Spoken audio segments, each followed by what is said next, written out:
Revelation 4690. From the 15th of July 1949. Small community at the end. Misery loyalty. My small congregation will remain faithful to me until the end, for it comprises the Father's true children. They are my own who, through their intimate bond with me, continue to receive strength to persevere even in greatest earthly adversity. My own will certainly be severely harassed by the children of the world who belong to my adversary and fight on his behalf against my own, but I will also always walk alongside my own as a fighter and grant them extraordinary strength so that they cannot be defeated even though the battle is extremely difficult. They have an indestructible shield which is their surest protection. The shield of faith against which all attacks are unsuccessful.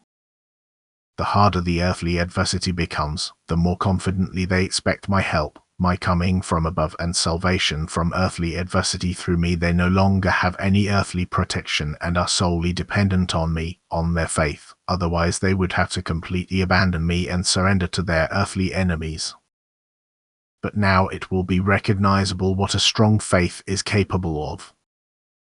In greatest adversity I will obviously bring help because my own firmly believe that I will help them. And I will never ever let this faith go to waste.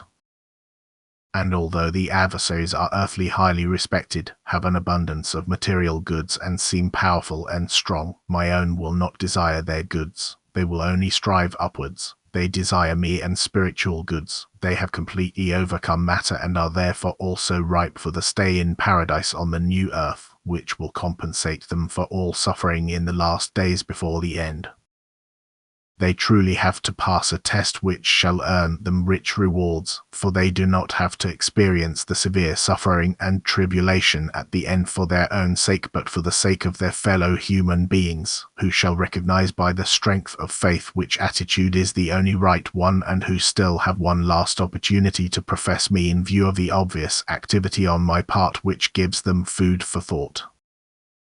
Thus the great tribulation before the end is also to be regarded as a means of redemption for the erring souls, and therefore my special love applies to those who take up a cross for the sake of their fellow human beings and yet firmly stand by me. But that it is bearable for my own is firmly assured to them. They will persevere and remain faithful to me until I myself come in the clouds and fetch them home into my kingdom, and all adversity will be ended. Amen.